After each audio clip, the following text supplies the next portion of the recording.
Hello aspirants, my name is Drishti Jain and I welcome you to the series of घटना सूत्र। मैं सबसे पहले अपना एक्सपीरियंस शेयर करती हूँ। मैं और मेरी यूपीएससी की दोस्ती काफ़ी पुरानी है। मैंने 3 सीएसई के मेंस और 2 फॉरेस्ट के मेंस और 2 इंटरव्यू दिए हुए हैं यूपीएससी में। मैं इस घटना सूत्र सीरीज़ में अपना पूरा एक्सपीरियंस आपके साथ शेयर करने की कोशिश करूँगी और किस तरीके से किस चीज़ को पढ़ा और याद किया जा सकता है, क्योंकि यूपीएससी में पढ़ाई तो सभी करते हैं लेकिन सही तरीके से और सही गाइडेंस के साथ पढ़ाई करना सबसे ज़्यादा इम्पॉर्टेंट है। इस वीडियो में हम पीटी 365 डिस्कस करेंगे जो कि काफ़ी क्रिस्प और कॉम्प्रिहेंसिव होगा, जो प्रीलिम्स के लिए इनफ और सफिशेंट होगा। मेरी कोशिश रहेगी कि बहुत ही कम समय में आपका ज़्यादा से ज़्यादा करंट अफेयर्स बहुत अच्छी तरीके से रिवाइज हो जाए। एंड सबसे इम्पॉर्टेंट चीज़ हम साथ ही ट्राई करेंगे कि उसका स्टैटिक से लिंकेज और लास्ट 10 ईयर्स के प्रीवियस ईयर क्वेश्चन डिस्कस करेंगे। आप बस इस वीडियो को 3 से 4 बार अच्छे से देख लीजिए एंड आई एम श्योर कि आपका पूरा current affairs PT point of view से अच्छे से हो जाएगा। तो बिना देरी किए चलो let's start PT 365। Start the list next video जहाँ पे हमने कल ख़त्म किया था, हम उसके आगे का नेक्स्ट टॉपिक डिस्कस करेंगे, साथ साथ पीवाईक्यूज़ भी देखते जाएंगे। आई होप अभी तक हमने जितने वीडियोस देखे पीटी 365 के वो सभी आपको समझ आए होंगे। अब next topic is carbonate compensation depth. Researchers indicates that carbonate compensation depth is expanding. तो क्या बोलते हैं, कार्बोनेट कंपनसेशन डेप्थ है ना, वो बढ़ती जा रही है। अभी डेप्थ होती क्या है? It is defined as the water depth at which the rate of supply of calcium carbonate from the surface is equal to the rate of deposition. तो बोल रहा है ये वो डेप्थ है जहाँ पे जितना कैल्शियम कार्बोनेट सप्लाई होता है सरफेस से is equal to the rate of dissolution. ठीक है। In the deep ocean, carbonate particles in the bottom sediments are supplied by the die-off of surface plankton that secrete calcium carbonate tests or shells.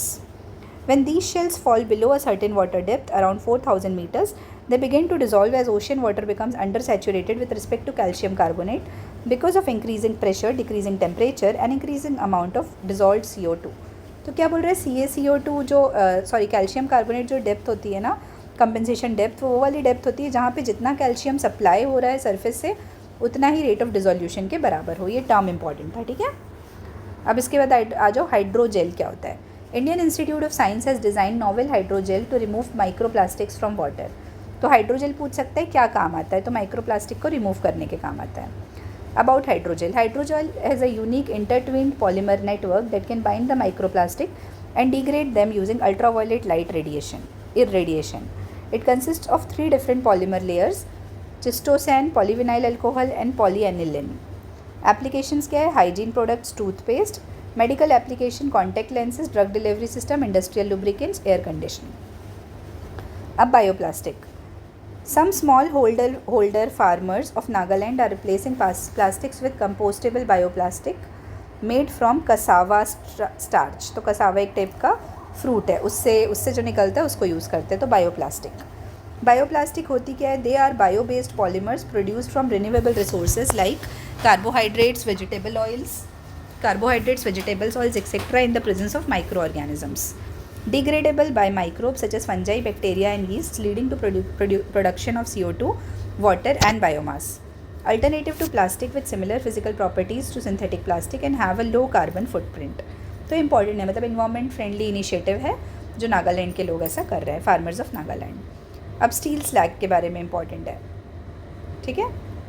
Steel slag ना ऐसे direct question नहीं आया है लेकिन options में रहता है, ठीक है। 2019 के ऑप्शन में था। Guidelines for utilising and processing of steel slag in road construction released by Central Road Research institute.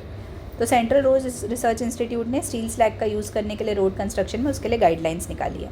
अब स्टील स्लैग क्या होता है? It is the solid waste generated in the process of steel making में जो solid waste generate होता है। It is composed of oxides of calcium, iron, silicon and magnesium. तो कौन कौन से प्रोडक्ट्स हैं इसमें? Oxides of calcium, iron, silicon and magnesium. की applications: road based course material, steel slag road technology, ठीक है। Blending material for Portland cement, fertiliser and soil improvement. Benefits of SSRT: technical और इन्वायरमेंटल। टेक्निकल में क्या है? Improve durability of road, improved skin resistance, economical than bituminous. फिर environmental में क्या है? Utilisation of 19 million tons of steel slag waste generated annually, reduction of carbon footprint and in road construction. फिर next है aerobiology advancements. New technology have enabled real time bio aerosol monitoring. तो bio aerosol monitoring real time हो सकती है। अब aerobiology क्या होती है? Aerobiology is the study of movement and impact of airborne biological particles और bio aerosols on human, animal and plant health. Bio aerosols include bacteria, fungal spores, pollen grains, viruses, etc. Bioaerosols reflect changes in biodiversity, plant flowering patterns and distribution, all sensitive to climate shift. तो एरोबायोलॉजी हमने यहाँ पे समझ लिया इस तरीके से, ठीक है। एयरबॉर्न बायोलॉजिकल पार्टिकल्स का जो मूवमेंट है उसकी स्टडी को हम बोलते हैं एरोबायोलॉजी। ये सब नए नए टर्म्स हैं हमारे लिए, ठीक है। अब ये टर्म्स कहीं एग्जाम में आगे पूछे जा सकते हैं, अभी तक तो नहीं आया है। अब नेक्स्ट है गैस फ्लेयरिंग क्या होता है? Global gas flaring tracker report. ये कौन सी रिपोर्ट है? Global gas flaring tracker report release की है वर्ल्ड बैंक ने। Global gas flaring in 2023 has increase from 7% from 2022 by 7% from 2022, leading to a rise of 23 million tons of CO2 emissions. Major contributor कौन कौन है? Russia, Iran, Iraq, USA. अब about gas flaring, it refers to burning of natural gas associated with oil extraction. Reasons behind use of gas flaring: safety concern, to manage pressure change; economical, logistical issues in transporting gases from oil fields are located in remote and inaccessible places. Key measures taken to avoid gas flaring: zero routine flaring by 2030 initiative, World Bank. ठीक है, फिर आते हैं light pollution. Night time light pollution is link to increased Alzheimer risk. तो night time का जो light pollution है उससे बोल रहे हैं कि एल्जाइमर रिस्क बढ़ सकती है। लाइट पॉल्यूशन क्या? इट इज़ द एक्सेसिव और inappropriate use of outdoor artificial light. इसको सही तरीके से यूज़ ना करना या एक्सेसिव यूज़ करने से होती है light pollution. It adversely affects our ability to observe stars and other celestial objects, human health and wildlife behaviour.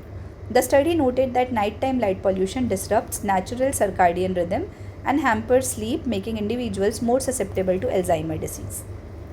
ठीक है। Impact of light pollution on biodiversity: changes in migratory patterns lead to collisions, increased predation, etc. Attracts and kills insects, impacting pollination and food chains. अब यहाँ तक आपको I hope समझ आया होगा। Next topic हम पढ़ेंगे biobitumen. Union transport minister inaugurated India's first national highway made of biobitumen in Nagpur Mansar bypass और नेशनल हाईवे 44। तो कौन से हाईवे में? Biobitumen in Nagpur. About biobitumen, it is a petroleum free alternative to bitumen manufactured from organic elements. तो petroleum free alternative है जो bitumen alternative to bitumen manufactured from organic elements. Example biochar, stubble, lignin and bio oil. फिर bitumen क्या है? Is a black substance derived from distillation of crude oil. तो black substance है जो crude oil के distillation से मिलता है। Known for adhesive properties, it is mainly used in road paving, water proofing applications. Benefits क्या है? Reduced imports, address use of issue of stubble burning, boosting bio economy. Other sustainable methods of road construction क्या क्या है? Copper slag, अभी हमने ऊपर steel slag देखा था, ये कॉपर स्लैग की बात हो रहा है, जियो टेक्सटाइल की बात हो रहा है, और कोल्ड एसफाल्ट मिक्स, ठीक है। और अभी हमने स्टील स्लैग देखा था जिसके लिए अभी गाइडलाइंस आई है रोड में यूज़ करने के लिए। नेक्स्ट है वाइट कैटेगरी इंडस्ट्रीज़ क्या होती है? White category sectors will now not require prior permission, not require बोला है ना, will not require prior permission of state pollution control board to establish and operate under the air act and water act. तो अब इनको अलग से कोई permission नहीं लगेगी स्टेट पॉल्यूशन कंट्रोल बोर्ड से यदि आप एयर एक्ट और वाटर एक्ट के अंदर काम कर रहे हो तो। The permissions officially known as consent to establish और कंसेंट टू ऑपरेट। तो कौन कौन सा consent to establish and consent to operate are granted to regulate industries that discharge effluents or emit pollutants into the environment. White category industries will have to inform SPCB through self-declaration. अब white category sectors क्या होते हैं? Those industries which are practically non-polluting are categorized under the white category by Central Pollution Control Board. तो जो non-polluting है उनको white category के अंदर categorize किया गया है। Example है wind and solar projects, assembly of air coolers, bicycle assembly. ठीक है, ये मतलब इंडस्ट्रीज़ की बात की गई है। अब categorising industrial sectors based on pollution index score. तो वाइट कैटेगरी होती है, रेड कैटेगरी होती है, ऑरेंज कैटेगरी होती है, ग्रीन कैटेगरी। तो पहले वाइट कैटेगरी को देख लो। सेक्टर्स विथ मिनिमल और no pollution impact, pollution index of up to 20, example wind and solar power plants. अब ग्रीन में आएंगे ऐसे पोल्यूशन बढ़ते जाएगा, ठीक है, ये इस ऐसे हम मूव ऑन करेंगे। Sectors with low to moderate pollution impact, green pollution index होता है 21 से 40, एग्जाम्पल है राइस एंड फ्लोर मिल्स। फिर ऑरेंज में sectors with moderate to high pollution impact, example pollution index है 41 to 59, example food processing industries, ये orange में आएगा। फिर red category industrial sectors with high pollution impact, pollution index 60 and above, example mining. ठीक है, ये पूछ सकता है, मतलब पूछा नहीं है बट पूछा जा सकता है। अब emissions from rocket and satellite launch. In 15 years, the rocket launched per year has nearly tripled and the satellites orbiting the planet has increased 10 times. तो बोल रहा है कि मतलब ऑलमोस्ट ट्रिपल हो गया रॉकेट लॉन्च पिछले 15 सालों में, और जितनी हम सैटेलाइट लॉन्च करते हैं वो ऑलमोस्ट 10 टाइम बढ़ गई है। इससे इम्पैक्ट क्या करेगा, तो इम्पैक्ट क्या पड़ेगा, तो atmospheric impact of rocket launches, alumina and black carbon. तो alumina is Al2O3 and black carbon is soot. Al2O3 and soot absorb and trap the long wave radiation from the earth, thus resulting in warming and consequent ozone depletion. Carbon dioxide में क्या होता है, each rocket launch produces significantly higher levels of CO2 than airplane flights. A metallic ash may disrupt Earth's magnetic field, allowing more harmful cosmic radiation to reach the planet's surface. Even green rockets propelled by liquid hydrogen produce water vapor, which is greenhouse gas at high altitudes. ठीक है, तो जो green rocket भले हम बोलते हैं but उससे भी पॉल्यूशन होता है। Measures for controlling pollution, horizontal launch of small satellites, it uses about 1/20 of the fuel of the typical ground launched heavy lift rockets. तो हॉरिजॉन्टल लॉन्च करो स्पेस स्मॉल सैटेलाइट्स का। फिर trajectory control for re entry, new effort suggest burning satellites at lower altitudes 12 to 18 miles to allow metal oxides to settle back to earth faster. Alternative fuels and design improvements such as biopropane and develop reusable launch systems to reduce waste. अब आते हैं annual land use and land cover atlas of India. तो ये हमको पढ़ना है अभी। ठीक है, recently the annual land use and land cover atlas of India was release by national remote sensing centre. तो कौन रिलीज़ करता है, national remote sensing centre release करता है। न्यूज़ क्या है इसमें, it aims to systematically examine land utilisation patterns to offer invaluable insights into the evolving dynamics of our environment. Key highlights क्या, agriculture. Over the past 17 years, Kharif and Rabi cropland has expanded and fallow land diminished. Double, triple annual cropping areas have also increased by 82.22%. Double or triple cropland are areas where crops are sown and harvested twice or thrice in one crop year. Since 2005, shifting cultivation increased until 2016-17, after which it witnessed a decline. A built-up land shows an increase with an overall growth of 30.77% since 2005. Built-up area refers to an area with buildings, paved surfaces, commercial and industrial sites, and urban green areas. ठीक है, ये हो गया हमारा किसके बारे में, annual land use and land cover Atlas, national remote sensing centre release करता है। सेंट्रल पॉल्यूशन कंट्रोल बोर्ड के बारे में पढ़ेंगे अब next topic. A CPCB report to NGT showed that 80% of environmental funds remain unutilized. ठीक है, अब यहाँ पे ना देखना PYQ के लिए ना अगला नेक्स्ट टॉपिक आएगा NGT और अभी है CPCB। तो हम क्या करेंगे, CPCB और NGT के क्वेश्चन को एक साथ पढ़ेंगे, मतलब क्योंकि उसमें कंपैरिजन बताया गया है। तो पहले दोनों टॉपिक पढ़ लेते हैं। A CPCB report to NGT showed that 80% environmental fund remained unutilized. ठीक है, तो मतलब अनयूटिलाइजेशन ऑफ फंड हो रहा है। इट रिसीव्स कंपनसेशन अंडर, अब क्या किस चीज़ के अंदर कंपनसेशन क्या क्या मिलता है। Environmental protection charge, the dealer manufacturer is required to pay 1% EPC for specified new diesel vehicles registered only in Delhi and NCR. It is received as per the order of Supreme Court. अब environmental compensation क्या है, policy instrument for protection of environment which works on the principle of polluter pays. It is received as per the orders of NGT. अब हम इसमें पढ़ेंगे CPCB के बारे में। CPCB क्या है, CPCB is a statutory body formed under the Water Prevention and Control of Pollution Act 1974. It is entrusted with the powers and functions under Air Pollution and Prevention of Pollution Control Act 1981. अब इसमें functions क्या है, it functions under the Ministry of Environment, Forest and Climate Change. CPCB along with state pollution control boards are responsible for implementation of legislations relating to prevention and control of environmental pollution. CPCB promotes cleanliness of streams, wells and aims to improve the quality of air in the country. तो देखो इसमें ना काम की चीज़ ये थी कि generally हम गलत कर देते हैं। CPCB बना है water prevention and control of pollution act के अंदर, ये इंपॉर्टेंट है। ठीक है, हमको एयर लगता है लेकिन ये बना वाटर के अंदर है। 2018 में CPCB का भी क्वेश्चन आया हुआ है कंपैरिजन, और 2018 में PYQ NGT का भी आया हुआ है। तो पहले हम ऑर्गेनाइजेशन से न्यूज़ के अंडर NGT देख लेते हैं। नेशनल ग्रीन ट्रिब्यूनल, इसका हेडक्वार्टर है न्यू दिल्ली में। NGT stated that Ganga River is facing floodplain encroachment. Principal place of sitting NGT की कहाँ है, न्यू दिल्ली। अदर 4 कहाँ है, Bhopal, Pune, Kolkata and Chennai. Genesis established as a statutory body under the NGT Act 2010. Composition headed by a chairperson with 10 to 20 judicial as well as expert members, guided by principles of natural justice and not bound by the Code of Civil Procedure 1908. Powers क्या है? Power of Civil Code, power to take suo motu cognizance and power to grant relief in the form of compensation and damages to affected person. Mandate क्या है? Specialized judicial body equipped with expertise solely to adjudicate environmental cases in the country. तो environmental cases को adjudicate करने के लिए ये body बनी हुई है. अब NGT का लेजिस्लेटिव फ्रेमवर्क, अब इसमें कौन कौन से एक्ट को NGT डील करता है, मतलब किस किस एक्ट को. तो ऐसे क्लॉकवाइज मूव करते हैं. वाटर पोल्यूशन से स्टार्ट करते हैं. Water prevention and control of pollution act 1974, water prevention and control of pollution cess act 1977, forest conservation act 1980, air prevention and control of pollution act 1981, environmental protection act 1986, public liability insurance act 1991 और biological diversity act 2002. तो FRA को नहीं deal करती है और WPA को नहीं करती है. ठीक है. डिस्पोजल ऑफ एप्लीकेशंस और appeals within 6 months of filing, तो 6 महीने के अंदर हो जाना चाहिए. Appeal, its orders are binding but not final. Binding है लेकिन फाइनल नहीं है. It can review its judgement और an appeal could be made in Supreme Court within 90 days. तो इसको सबसे पहले केसेस डिस्पोज करना है विद इन 6 months और अपील कर सकते हो आप 90 days के अंदर.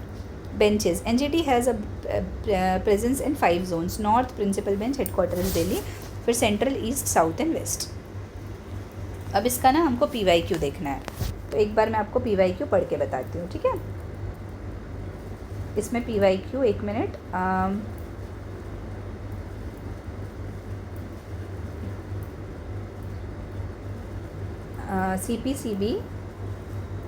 CPCB and NGT.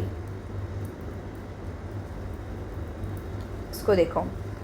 इसमें बोला गया है how is NGT different from CPCB, central pollution control board.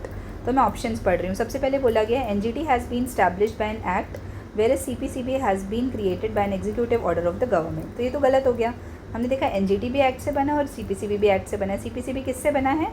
Water pollution prevention act से बना है.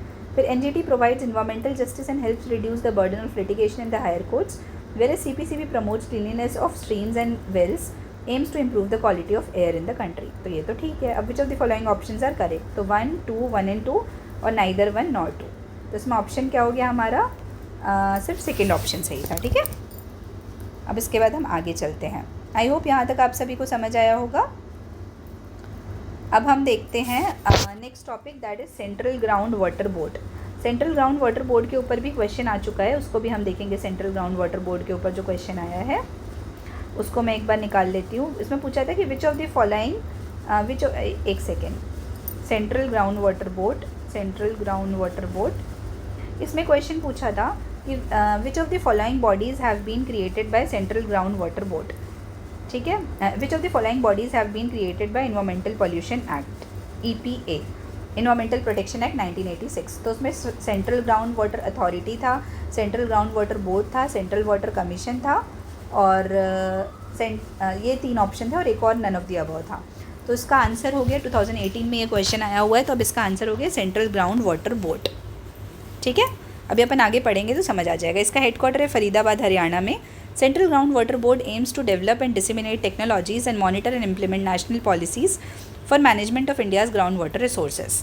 जेनेसिस क्या है? Established in 1970 by renaming the exploratory tubewells organisation under the ministry of agriculture. Ministry कौन सी है? Subordinate office under ministry of water resources, river development and Ganga rejuvenation, ministry of Jal Shakti. Functions क्या क्या है? Ground water assessment, maps aquifers and evaluates availability and quality. Monitoring operates 25,000 observation wells to track groundwater levels and quality. Regulation develops guidelines and policies for sustainable groundwater use. Scientific studies conducts hydrogeological, geophysical and chemical analysis. अब की initiatives, National Aquifer Mapping and Management Program, ये important है. ये programme किससे associated है? Maps aquifers and suggests region specific groundwater management plan. Artificial recharge project promotes rainwater harvesting and recharge techniques to replenish groundwater. Groundwater regulation recommends state-specific regulatory mechanism for controlling groundwater overuse. अब report और indices. तो dynamic groundwater resources of India, annual report accessing groundwater availability and trends.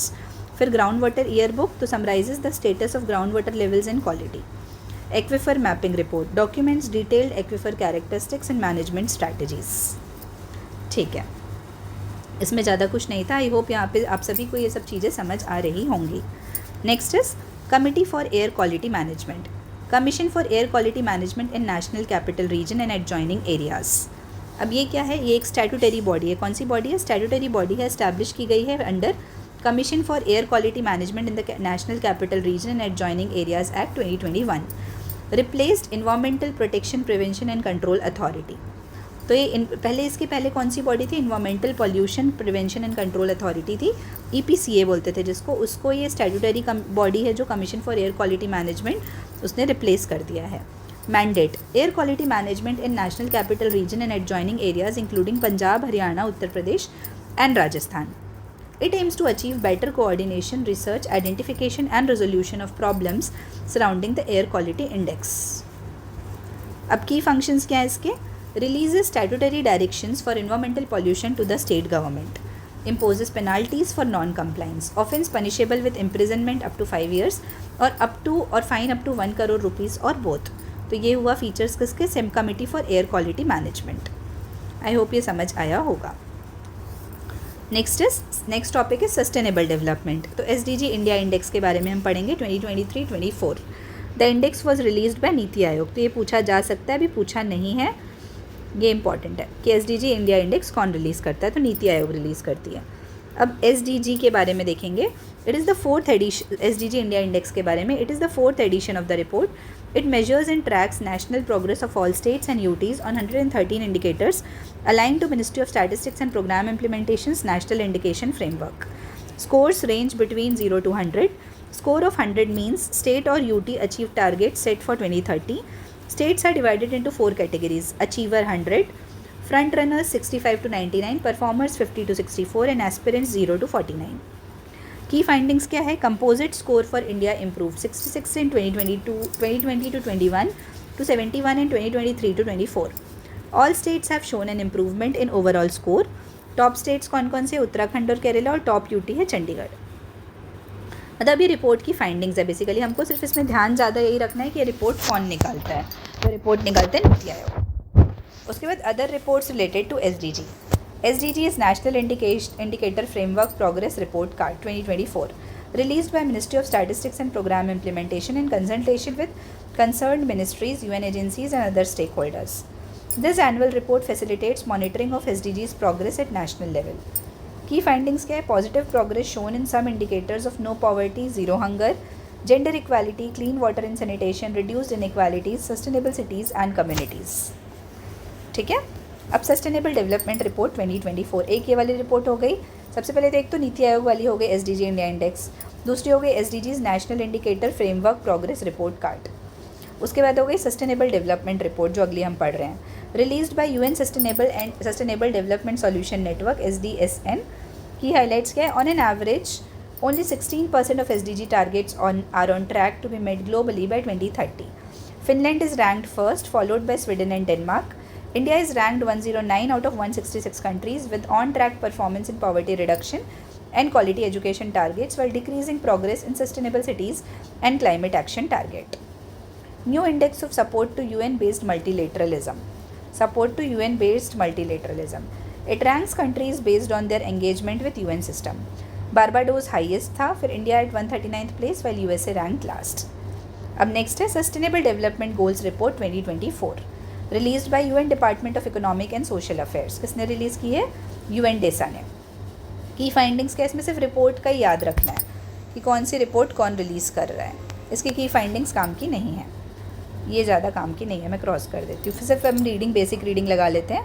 Only 17% of the SDG targets are expected to be achieved by 2030। India status in achieving SDGs। Positive steps किसमें हैं? SDG 3 में, that is decline in maternal mortality rate. SDG 4 में increase in gross enrolment ratio in higher secondary education. फिर SDG 7 में installed renewable energy generating capacity has shown a steady increase in value from 2014 to 15 to 2023 to 24। फिर SDG 9 में number of patents issued from 2015-16 to 2023-24। यहाँ तक समझ आया होगा I hope SDG index के बारे में। अब हम नेक्स्ट टॉपिक यहाँ पे पढ़ते हैं चिपको मूवमेंट। तो Chipko movement 2023 mark the 50th anniversary of Chipko movement. तो 50 साल हो गए 2023 में। चिपको मूवमेंट के बारे में देखेंगे। A non violent resistance against forest cutting that begin in the Reni village in Uttarakhand Chamoli district. ठीक है, कहाँ पे? रेनी विलेज। ओरिजिन क्या है? Dates back to the 18th century and was started by Rajasthan Bishnoi community. It was led by Amrita Devi Bishnoi against the orders of the king of Jodhpur. Resulted in the royal decree that banned cutting of trees in all Bishnoi villages. Led by princely village, primarily village women, with leaders like Sundarlal Bahuguna, Chandi Prasad Bhatt, Gaura Devi, etc. It is renowned for its collective mobilization of women manifesting the philosophy of ecofeminism. उसमें कौन सी philosophy use हुई है? Eco feminism की। It is a philosophical and political movement that examines connections between, अब eco feminism के बारे में हम पढ़ रहे हैं, ठीक है। It is a philosophical and political movement that examines connection between ecological concern and women. तो इकोलॉजिक मतलब ये बोला जाता है कि वुमेन के साथ जो इश्यूज़ होते हैं वही इश्यूज़ नेचर के साथ होते हैं। तो जिस तरीके से वुमेन इश्यूज़ को टैकल किया, तो hence women are the important factor in tackling environmental issues. ये बेसिकली द फिलोसफी है इको फेमिनिज्म की। अब अदर मेजर एनवायरमेंटल मूवमेंट्स कौन कौन से हुए हैं? फर्स्ट है साइलेंट वैली मूवमेंट 1973 में, वो था against hydro electric dam on Kunthipuzha river in Palakkad district Kerala. फिर एपिको मूवमेंट 1983 का है, led by Pandurang Hegde in Karnataka's western Ghats. Next है नर्मदा बचाओ आंदोलन 1985 का, led by environmental activist Medha Patkar against the construction of large dam on Narmada. और नेक्स्ट है अदर इन्वायरमेंटल मूवमेंट्स कौन कौन से? चिलिका बचाओ आंदोलन अगेंस्ट बॉक्साइट माइनिंग इन काशीपुर, और गंदा मर्दन इन्वायरमेंटल प्रोटेक्शन एक्सेट्रा। तो ये आपको समझ आया होगा चिपको मूवमेंट, आई होप। अब हम नेक्स्ट वीडियो में मिलेंगे इसके आगे के टॉपिक को स्टार्ट करते हुए। तब तक के लिए आप सभी को बहुत बहुत धन्यवाद।